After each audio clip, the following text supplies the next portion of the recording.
안녕하세요. 김유갑의 경제부동산입니다. 더 좋은 방송을 하도록 구독, 좋아요, 댓글 부탁드립니다. 누가 집값 반등한대요? 5월부터 공포가 현실이 된다. 2월부터 현재까지 집값 하락폭이 줄면서 집값이 반등한다고 야단법석입니다. 실제로 많이 떨어진 아파트와 주간 시세를 보면 가격이 보합 가까이 올라온 상황입니다. 그렇지만 경제 침체, 고금리 유지, 거래량 빈곤, 전세가율 하락, 미분양 급증, 경매 낙찰 저조, 그 6가지가 모두 최악이기 때문에 장기간 하락은 피할 수 없습니다. 1에서 3억 소액 투자로 큰 돈을 벌 수 있는 기회가 올 테니 잘 준비하셔야 합니다. 유료 상담은 010-3999-8898, 제가 직접 매수 타이밍과 입지를 추천해 드립니다. 지금 바로 전화 주십시오. 누가 집값 반등한대요? 5월부터 공포가 현실이 된다. 자, 이제 부동산 추락하는 거 보세요. 자, 그동안에 많이 반등을 했다가 다시 2차 추락. 자, 첫 번째 갭 투자 난리. 이제 앞으로 2차 추락은요, 다주택자, 법인, 그 사람들이 주로 가지고 있는 갭 투자, 바로 이게 문제가 될 가능성이 커요. 자, 갭 투자 난리, 전세 폭락, 경매 위기, 바로 이런 문제들 때문에 점점점 늘어날 것이라고 예상을 합니다. 자, 2년 전 전세 끼고 샀던 갭투자 매물 쏟아지면 어쩌나 벌써 나오고 있잖아요. 자, 갭투자 난리, 전세 폭락. 2년 전 임대차 3법 집값과 전세값이 무진장이 폭등할 때 그때 매입한 거예요. 고금리, 전세 폭락으로 보증금 반환이 불가능합니다. 만약 전세비를 못 들려주면 전세 세입자가 가만히 있겠어요? 자, 바로 경매 들어가겠죠. 서울 50% 갭투자. 서울은요, 한때 50% 거의 40%까지 갭투자를 했는데, 그러면 이 50%에 해당되는 갭투자는 누구냐? 다주택자나 3040 이런 사람들이 많이 잡았어요. 그 다음에 경매 위기, 보증금 반환, 보증금을 반환해야 하는데 반환할 수가 없어, 떨어져 가지고. 그럼 헐값이라도 팔아야 돼요. 헐값 매도. 그러니까 또 집값은 폭락하겠죠. 자꾸 매물이 낮아지니까. 이 악순환이 펼쳐질 겁니다. 두 번째, 임대 2년차 매물 폭탄. 지금 안 팔리면 이거 경매에 그냥 바로 경매 직행입니다. 상급지가 주로 위험해요. 특히 강남 이 전셋값이 뭐 17, 8억 했던 게 그냥 10억, 9억으로 확 떨어졌잖아요. 서울, 지방의 고가 아파트, 아무튼 비싼 아파트들의 전세가도 폭락을 했어요. 경매 당할 최고의 위기죠. 자, 갭 투자 조건 꼭 기억하세요. 갭 투자가는요, 영끌보다 더 위험합니다. 왜? 보증금이 하락하게 되면 본인이 여윳돈이 없었을 때 경매당해요. 반드시 바닥에 투자하려고 노력을 해야 돼요. 꼭지에 갭 투자하게 되면 진짜 위험합니다. 빌라왕, 오피왕 다 그런 사람들도요, 다 그런 여러 개를 갖고 있잖아요. 바로 그렇게 해서 당한 거예요. 자, 전세 하락 미미. 그러니까 바닥에서 투자하면 전세 하락이 미미하니까 안전하죠. 그리고 여윳돈을 약간 남기고 갭 투자하는 게 좋습니다. 왜? 혹시라도 전세 하락이 이어진다고 할지라도 이걸 염두해서 그 여윳돈으로 충분히 커버가 가능해요. 어차피 집값이 많이 떨어지고 전세값이 많이 떨어지면요, 더 떨어져봤자 그걸로 경매당하지 않아요. 꼭지에서 잡거나 중턱에서 잡거나 이 사람들이 문제지. 자, 그러면 이지도 한번 보세요. 자, 부동산 반등 2, 3년 폭락할 수 있으니 속지 말아요. 얘 보세요. 자, 2021년 11월 14일 진짜 시뻘겋죠. 자, 세종 하나 빼놓고는 다 지금 빨갛네요. 2, 3%는 기본적으로 뛰었어요. 그런데 2022년 12월 달, 불과 작년 12월, 10%죠. 특히 수도권하고 이 부산, 대구까지는 10%네요. 그러던 게 지금 봐보세요. 이제 빨강이도 아니고 파랑이도 아니에요. 이제 보합 근처까지 왔다는 거예요. 그렇지만 지금 플러스 된 것은 세종 하나고 다 마이너스입니다. 아직은. 보세요. 다 마이너스지. 아직은 보합은 아니고 이제 하락이란 말이에요. 아직까지는. 하지만 하락폭이 많이 줄었죠. 자, 이제 4월 20일 이 하락이 어떻게 전개가 될 거냐? 세 번째 보실래요? 경제 침체 3대 폭탄. 아까 그 하약 이제 약간 보합까지 왔던 그 주간 시세가요, 시뻘개질까요? 그 가능성은 거의 제로에 가까워요. 왜냐하면 기간이 너무 짧아. 그렇죠? 그리고 심리라든가 아까 제가 말했던 6가지 그런 사항들이 살아나지를 못하고 있어요. 결론적으로는 좀 보합에서 왔다 갔다 하긴 할 거예요. 플러스 전환될 수도 있고. 그렇지만 사이클상으로나 지표상으로 대략 1, 2년 추가 폭락이 유력합니다. 자, 이제 금융까지 불안해요. 지금 위기 단계에 진입했다. 가계, 기업 및 사상 최대. 볼까요? 경제 침체 3대 폭탄은 가계 위기, 건설사 줄도산, 이금융권 부도, 이 3가지가 우리나라의 아킬레스건입니다. 먼저 가계 위기, 집값 폭락, 가계 자영업자들 부채 때문에 위험에 처하겠죠. 민간 부채 GDP 대비 2.2배, 자영업자 1014조나 빚을 졌어요. 세상에 GDP 대비 2배가 넘어. 민간 부채라는 것은 가계부채와 기업부채를 합친 거예요. 자영업자의 1014조. 우리나라가 자영업이 세계에서 가장 열악합니다. 또 자영업 숫자도 많아요. 영끌 103만 명, 다중채무자가 423만. 이금융권이나 사채 쓰는 사람들도 많아요. 지금 잡히지 않은 것들도 엄청 많을 텐데 이 정도면 정말 하도 많이 들어서 여러분들이 그냥 둔감해진 거지. 이거 진짜 위기예요. 오죽하면 IMF라든가 다른 나라에서 계속 우리나라 이거 갖고 물고 늘어지겠어요. 두 번째, 건설사 줄도산, 위기 요인, PF 대출 중단. 이 PF 대출을 안 하게 되면 건설사는 이제 도산 날 수밖에 없어요. 고금리, 그리고 미분양인에다가 미입주까지. 자금 경색, 돈이 돌지를 않아요. 돈줄 막히고 원리금도 미납되고. 자, 미분양이 또 급증합니다. 집값 급락으로 미분양 부도. 그나마 입주나 많이 하면 좋은데 안 팔리다 보니까 입주율도 낮아요. 미입주. 자, 이금융권 부도. 건설사가 줄도산하면 이금융권도 살아남지 못해요. 위기 요인, 건설사 부도, CDS 프리미엄 엄청나게 급증했죠. 건설사 위기, PF 대출 연체, 부실이 급증된다는 뜻이에요. 위험, 자, 저축은행, 신탁, 여전사, 증권캐피탈. 경기, 인천, 지방이 특히 더 심각합니다. 이제 2차 폭락이 오고 장기 하락이 왔을 때 누가 뭐래도 여기는 진짜 조심해야 돼요. 많이 빠졌다고 좋은 게 아니에요. 한동안 오래 못 간 그 사례들이 있잖아요. 예를 들면 자, 인천 부평 동아 1단지 20평대를 한번 볼까요? 자, 보니까 여기 16년도로 나와 있지만 아무튼 2009년부터 19년까지 안 간 거예요. 이 앞에는 이제 안 나와 있어도 이 모습을 계속 한 거죠. 어떻게 10년 동안 안 뛸까요? 자, 그러다가 19년에 조금 반등하는 듯 하다가 본격적 20년 여기 써 있죠. 20년부터 날아간 거예요. 이렇게 20년부터. 세상에 이렇게 하락 기간이 10년 동안 길어지고 불과 2년 만에 이렇게 폭등을 했는데 그게 또 21년 하반기부터 그냥 추락해갖고 여기까지 내려온 거 보세요. 엄청나죠? 자, 이걸 한번 분석을 해볼게요. 지금 대다수 빨간 점이 어디에 있어요? 대다수는 이 지금 녹색선, 이 녹색선 아래인 이게 싼 상태에서 매물을 갖고 있어요. 그러다가 몇 건의 거래로 올라가고 몇 건의 거래로 떨어지고 했는데 자, 경기 인천 지방이 심각한 이유 시세 저점 평균 3억 고점 평균 6억 그러네요. 자, 이게 3억이에요. 저점 여기 꼭지가 지금 여기 5.9억 써있죠. 6억입니다. 2010년에서 19년 10년간 안 뛰다가 20에서 21년 코로나로 그냥 돈 뿌려버리니까 폭등한 거야. 이거 맞네요. 여기 계속 안 뛰다가 그 다음에 거래량 95%가 2억에서 3.5 즉 여기 지금 파란 네모 박스에서 거의 다 95%가 거래된 거예요. 근데 5% 가지고 2배 뛴 거야. 여기까지 몇 개 갖고 5% 가지고 또 이렇게 반토막 난 거예요. 3.2억까지. 한마디로 여기까지 떨어졌어도 95%는 차익이 생긴 거죠. 손해본 게 아니에요. 그래서 더 떨어질 수도 있다 이거죠. 자, 장기 하락, 금리, 그리고 경제도 불안하죠. 2기 신도시까지 겹쳐가지고 장기 하락할 수 있어요. 이것처럼 여기 보이는 것처럼 뒤에도 장기 하락 이렇게. 자, 그다음에 전망 바닥 장기 횡보 후 상승.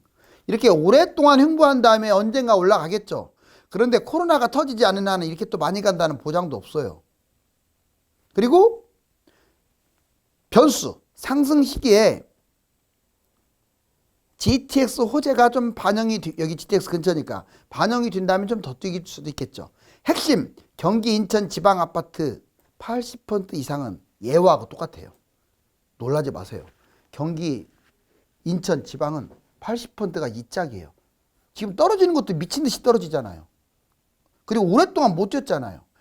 그러면 이번에 세게 무너진 곳들은요, 또 별로 좋지 않다는 거예요. 얼마나 입지가 안 좋으면 그렇게 무너지겠어요. 입지 좋은 곳이 그렇게 무너질 리가 없잖아요. 입지는 별로면서 거품이 심하니까 무너진 거죠. 그런데 이게 80%가 이 모양을 하고 있대요. 그래서 조심해야 돼요. 평가 폭락했다고 잡으면 코로나 플러스 3기 신도시 장기 폭락의 위험 덫에 빠진다. 지금 꼭 필요한 질문 한번 해볼게요. 지금 집값이 반등하고 있다. 답변. 지금 반등은 아직도 멀었고 폭락이 소폭 줄었고, 자, 폭락 많이 했던 것들이 일부가 반등한 것 뿐입니다. 금리 인상이 끝나가고 있다. 자, 미국 CPI, PPI 지수가 자 하락은 했지만 지금 미국이 1순위가 지금 금리 이거 물가를 잡는 거예요. 그렇기 때문에 2023년에는 금리 인하가 쉽지 않고 고금리가 지속이 된다. 끝나가는 게 아니고, 자, 고금리가 유지된다. 자, 주요 지표가 좋아지고 있다. 자, 거래량, 매수급지, 심리지수 조금은 나아졌죠, 옛날보다는. 하지만 아직도 폭락 수준이에요. 정부 정책이 집값을 끌어올린다. 상승 정책이 아무리 나와도 물론 집값에 플러스 요인이 되겠죠.